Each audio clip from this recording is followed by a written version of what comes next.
final keynote session is with Denise Burrell-Stinson from the Washington Post. Denise, I'll have you come on up and join me. Welcome, Denise. Denise is here to talk about storytelling for the people, and she's going to be joined at the end of her session by our very own Kimberly Morgan, our Vice President of Sales, for a great Q&A conversation. So Denise, thank you so much for being here. We couldn't be more thrilled to have you here.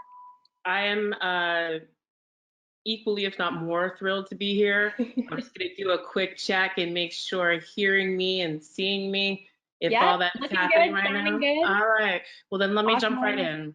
All right. So as I said, my name is Denise Burrell-Stinson, and I'm a creative director at WP Brand Studio. And so what that means is I help lead, creative output, brand messaging, multimedia projects for the brand marketing division of the Washington Post. So let's see. With that, join me in going back a few months. Let's go back, I don't know, maybe 5, 6, 7 months, 2020, when we were when we were embarking on 2020, and we kind of knew what we thought the landscape might be. And it was chock full as far as I was concerned. We had a presidential election coming up. A small little sporting event called the Olympics was on the horizon. The census, another big cultural event, as well as other things that we were all talking about. Like Gen Z, people like Greta Thunberg, really showing the power of youth in terms of activism, and what they were doing, how they were accessing technology. I know things like also data privacy, we were all talking about too. And things like climate change. So the plate was really full. We had a lot to talk about and to ponder as a society and as a culture, and we were going to do it.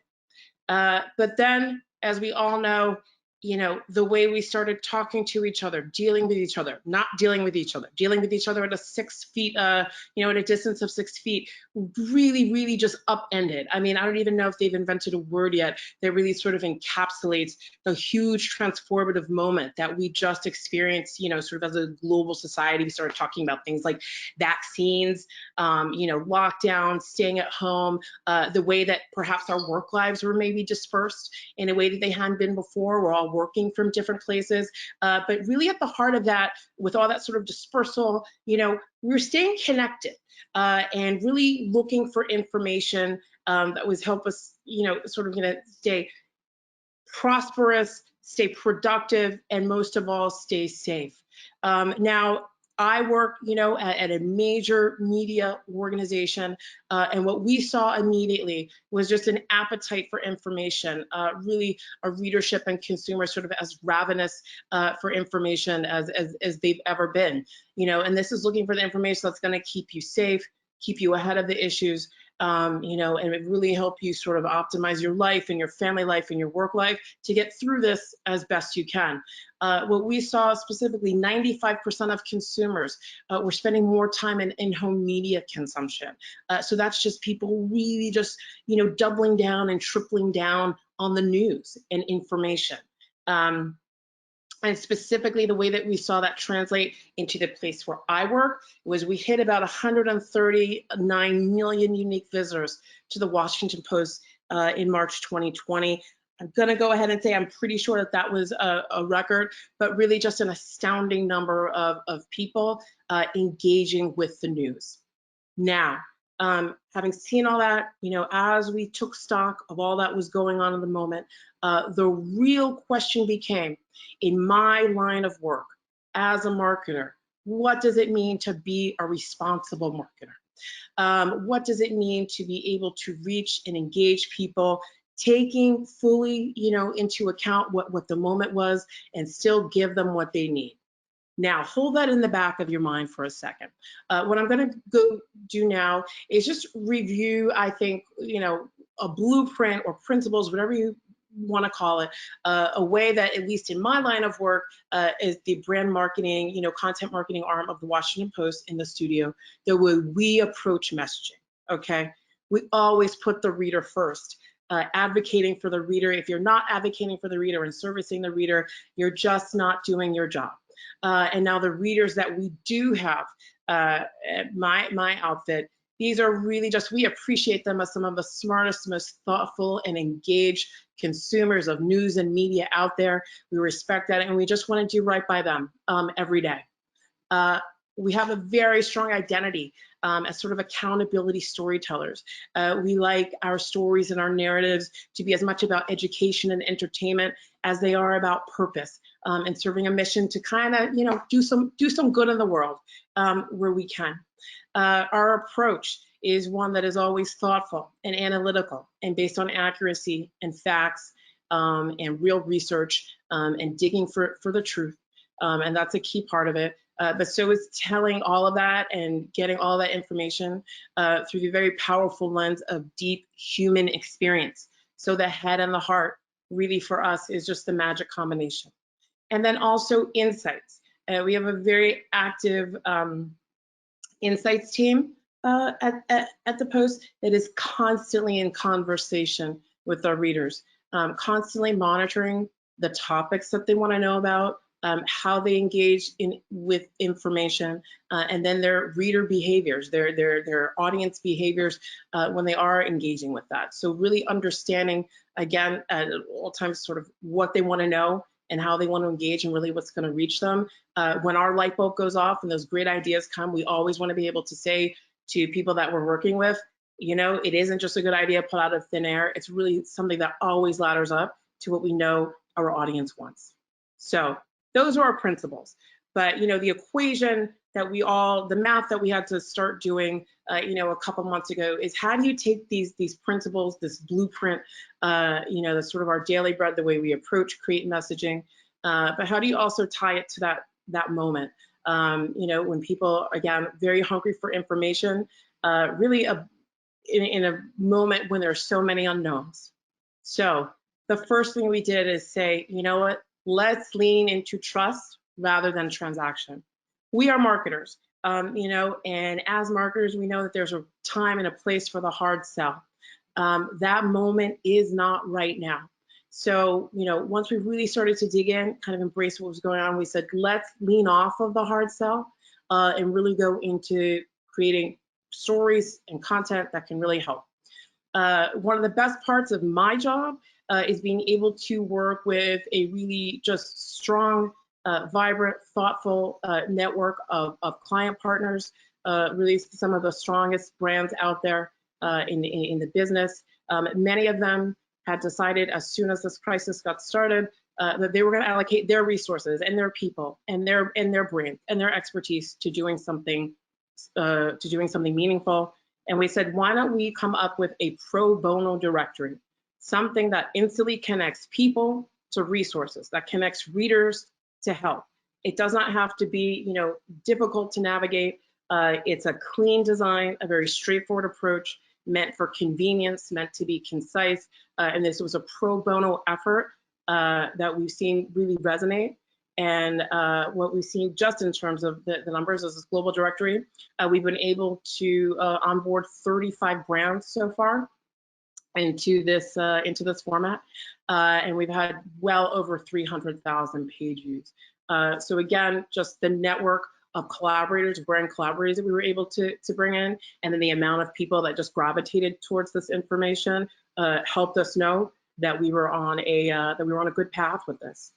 Now the Washington Post, we do have not only national coverage but global coverage. Our topic terrain goes to every corner of the world, but we also know that DC is very much, our backyard, a place that we care about, and we cover them with just real passion, but we also want to serve them and give back with just as much passion as well. Now we know that on the small business front, really small businesses have just taken an incredible hit throughout this moment. So we said, why don't we turn that experience, look at the retailers, look at, the great shops, the enterprises sort of block to block and street to street throughout the DC metro area that were either staying open, maybe switched to curbside delivery, how they were adjusting their business model to still serve people and get people in this area what they need. We created a directory of their efforts as well. This one, we got about 500, well over 500 DC metro area outfits to just send us in their information. We put it in this format, again, easy to navigate, convenient, a very concise, straightforward approach to the information here, and really working in the service of keeping, a community as up and running as it could be. And here, what we saw too, again, over 500 retailers and more than 20,000 page views here. So again, just that connective, that trust not transaction, building that connective tissue around that principle helped us do something that we were proud of for our local community. Now, as a creative, I call myself a creative every day. Nothing I love more than to sit down with clients and partners and just brainstorm good ideas and be on video shoots and, and look at great page designs. My job really changed. And really what we found as an organization was, we had to go beyond sort of having those great kind of creative, collaborative, moments and saying, how can we actually take what we know, the information that we have about our audience, and actually start to be more consultative. There's a lot of question asking and a lot of improvising that goes on in the moment that we are in right now. So when, a partner, a collaborator, someone in our network of people that we work with comes to us and say, what do you know that can help us do the right thing? Our research showed us that 3 in 5, so about 60% of our post readers that we went to said that they would still be interested in brand messaging, but that it had to be saying something meaningful. It had to be showing enterprises that were doing the right thing. So, once we started to just continually fill our arsenal with information like that, we just started to build, presentation, decks, white papers, articles, and constantly be taking this information in, logging it, cataloging it, consulting with it across our organization so that we could actually say, you know what, we have insights that we think can be helpful and meaningful. And when you still got this very precious, focus from readers, this precious sliver of attention, how do you do right by it? And so for us, it's been a lot of work, but work that has absolutely been very much worth doing. How did this translate into some actual programs that we had in production? One of the things that we did too was say, why don't we look at everything we have in production, stories that we were in the process of putting together, narratives that we were in the midst of telling, and say, are they really speaking to the moment in a thoughtful way? Let's look at every photo, and make sure that every photo is not showing crowds or people too close together. Let's look at every quote and make sure that, the thoughtfulness and intention in which it was first said, maybe by a subject matter expert, still resonates now. If we were going to pursue one type of production, let's adjust it to make sure that everyone involved is safe. So we really did that sort of, like an audit of everything that we were doing. And we were actually in production in a program with the technology company Qualcomm that has really been a great leader in 5G. And 5G is a type of connection, a very powerful connection that keeps our devices, machines, things that we use, makes them faster, makes that connectivity better, and actually gets things to just be stronger. And so, if we were going to tell that story, we said, is it relevant? Have we looked at have we applied pressure in all the right places? And we said, the technology story can still be relevant, but, things that are on people's mind a lot these days are education, homeschooling, how we educate ourselves in this climate, telehealth, how we take care of ourselves in a way that is healthy and safe for ourselves and others, and work. And really almost the kind of decentralization of, the office experience, whatever that meant before, what does it mean now? So we were able to add elements of that story into an overarching strategy that we said, okay, it's just going to add a layer of nuance and relevance that speaks to things that are on people's minds right now. Also, my bosses came to me and said, hey, Denise, we've been talking a lot about how we, act as responsible marketers. It's a question we've been tossing around a lot. We know others are considering it a lot, pondering it a lot. Can you write something? Can you really take everything that's been sort of going on in our world and crystallize it into a thought leadership piece? And I did that. It's called Saying What Matters. And really what it is just, a couple hundred words that talk about the kind of gut checklist that we had started to establish in my organization to say, how do we sort of point the compass in the right direction in terms of our messaging, in terms of our work, so that we're all helping. That is out there. Please check it out. And then let's see. So our last strategic sort of framework principle that I'll go into is speed and agility. Now, I've been in my position for about 3.5 years, and I didn't possibly think that I could go any faster. I thought that I was just going at warp speed every day, working at just a really, great clip. And then things changed, and I realized that, got to go faster.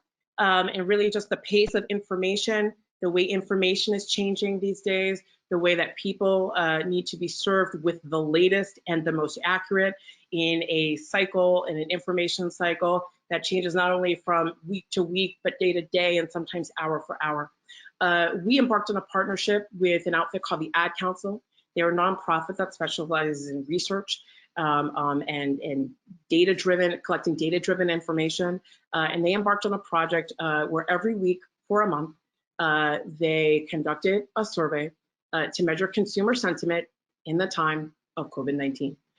So every week for a month, they had a fresh batch of insights, and they would send it to us every, I believe it was Monday. We would put our team on it, we would dig into it, we would get the design team on it, we would attach the visuals, and within about 24 hours, we had a thought leadership piece up that really delved into what this all meant and how it could be of service to other people who create this type of messaging. We did that for a month.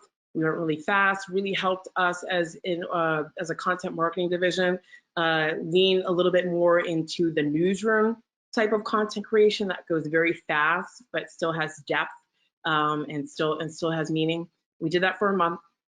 We got over 500,000 page views to date on that series. So again, in terms of it resonating, we have seen numbers that really help us think that we went in the right direction here.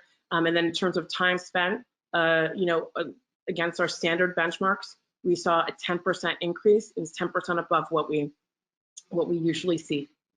And then with this last example, last year in the fall, we embarked on a very deep, integrated, exciting partnership with AT&T that in broad strokes was going to look at how technology, how things like 5G, how things like advances in video were going to sort of expand the breadth and the power of the modern newsroom.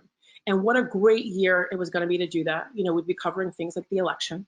And so really understanding how tech advances could shape and transform and give new power to modern newsrooms was a great premise, we thought, to carry the program.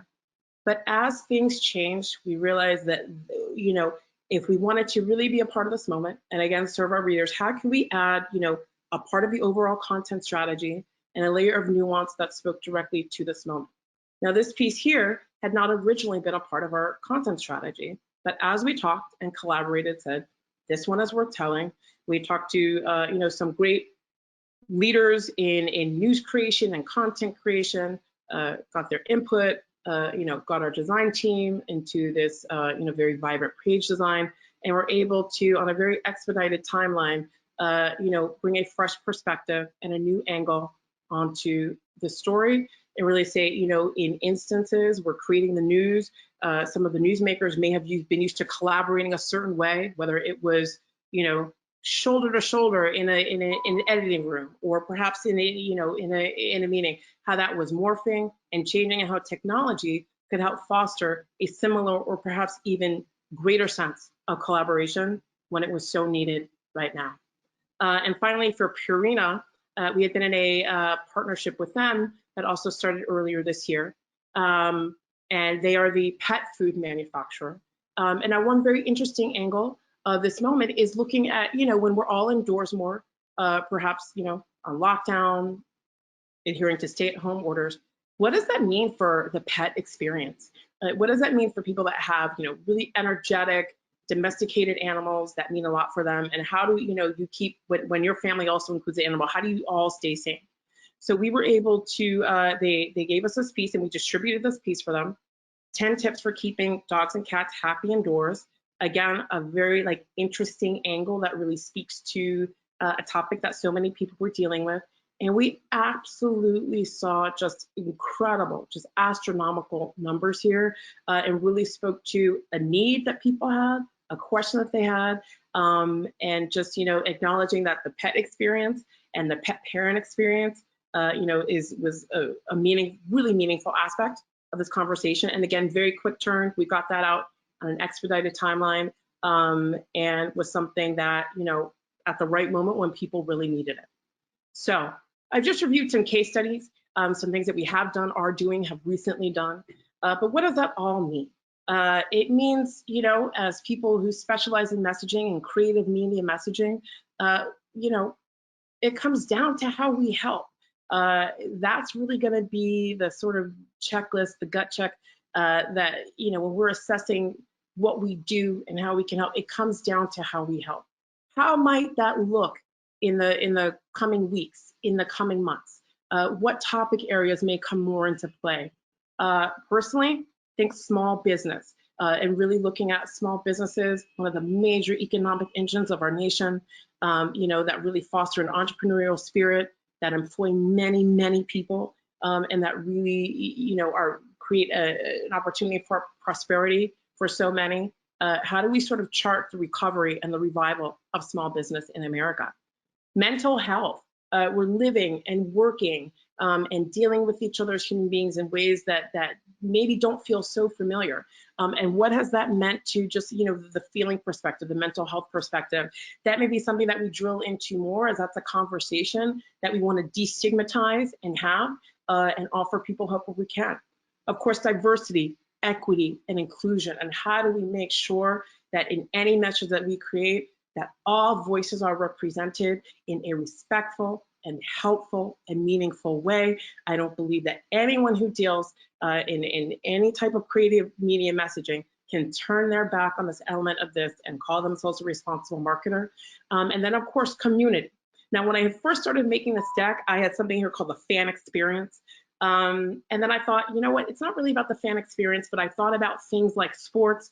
Many of my colleagues here today are coming from the sports realm, or music, gaming, where so much of the actual experience is built on community, and there's a strong sense of community there. How do we give people back? How do we store that sense of community that they may have gotten from those types of experiences before, but that still have meaning and that people still really want? How do we kind of evolve that into the current moment and still give people that feeling of just connection and rooting for something and saying, you and me, we're kind of here rooting for the same thing. So I'll pause there. That's my presentation. I have a feeling there might be some questions. I was told to prepare for some questions, but just generally, thank you for your time and thank you for your attention, and to be able to just engage with you all like this today has just been an absolute thrill. So thank you so much.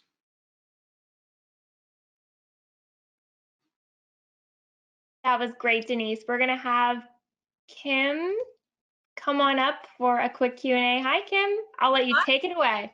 How are you? You can see me today, which is great. Hey, Denise, thank you so much. Hello. It was awesome to hear so much about your process and sort of the more behind the scenes of how you really kind of drive your creative thinking and your team forward. But wanted to ask a little bit about, you have so many powerful brands that you've aligned with, from TNT, Qualcomm, Purina. How do you kind of manage that risk factor when it comes into getting buy-in from the creative ideas that they have to how you would execute? That might be outside of their comfort zone, if you will.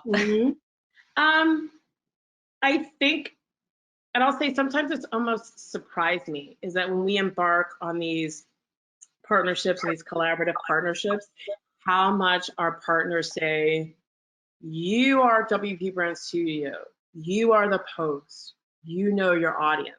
So, we're not just here to kind of engage with you as asset creators. We are here because you have understandings and insights that we don't have. So please use that platform, use that ability that you have to really, you know, make recommendations and give us the insights. You know, and that's just, you know, about everything from safety and nuance to the right messaging to what we know about the audience. So I think for us being able to do that in a really thoughtful way, a lot of it just comes from, you know, insights, understanding what's going on in the, you know, in the media landscape. We also, you know, one of the great differentiators about the Post is we have ad technology, which might seem like a weird thing to talk about when we're talking so much about human connection now, but actually the amount of, you know, sort of effort and time that we spend in ad technology to get our content to the right people in the right way at the right time. We have a whole suite of tools that we use to do that. So, you know, it's a combination of like having really granular understanding of the audience that our clients want to reach, then us having a really granular understanding of the audience that we want to reach when they tell you how they can best be reached, like really dig into that information, and then using the creativity, the technology, and those and sort of making that the magic trifecta of reaching them. So it's not always easy work or quick work, but when it does work and when the people engage, it is like every moment is worth it. That's awesome. I love that it starts with listening too and leaning in to know It starts with, that's it. It starts with listening. Yep.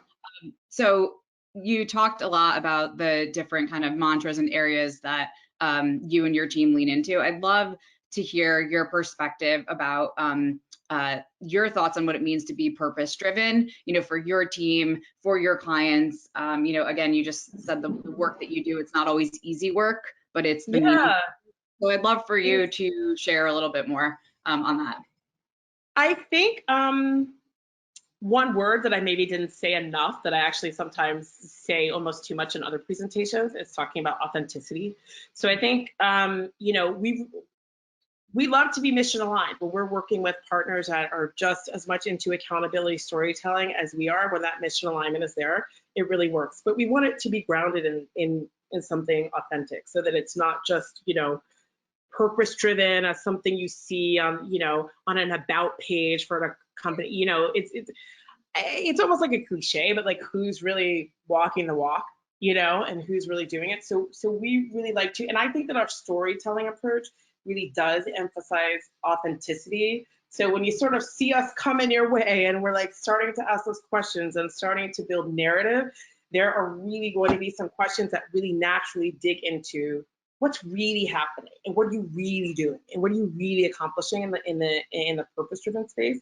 And I think for us, it's like holding ourselves accountable too, in the way that we tell stories and the way that we make sure that, you know, diverse voices are represented in everything, you know, in everything we do, and making sure that like every image and every word, you know, and every asset we create has that sort of mindful approach. So it's, you know, asking all those deep and probing questions when we embark on partnership, but also asking the questions of ourselves too, and, you know, and gut checking and gut checking each other. So we just want it to be authentic. We want it to be real, and not just sort of paying lip service or adopting jargon that feels like the jargon that we need to be saying today, but really just, you know, an approach and an ethos and a way of doing work that really is in like everything that we do. And I love that. And I think that applies to any brand, whether it's a sports team or, you know, a media organization or a human. You have to be authentic to your brand. So thank you so much. Be authentic. Yeah. And I see Kristen popped in. I'm here. I know. Denise, thank you so much. I could listen to you talk all day. That was fantastic. I think we have so much more we can learn from you too. I hope that you all will continue the conversation on Slack. Okay. Kim, thank you so much for being here as well and for topping it off with a great Q&A. Thank you. Such a thoughtful, wonderful presentation. Have a great day, everybody.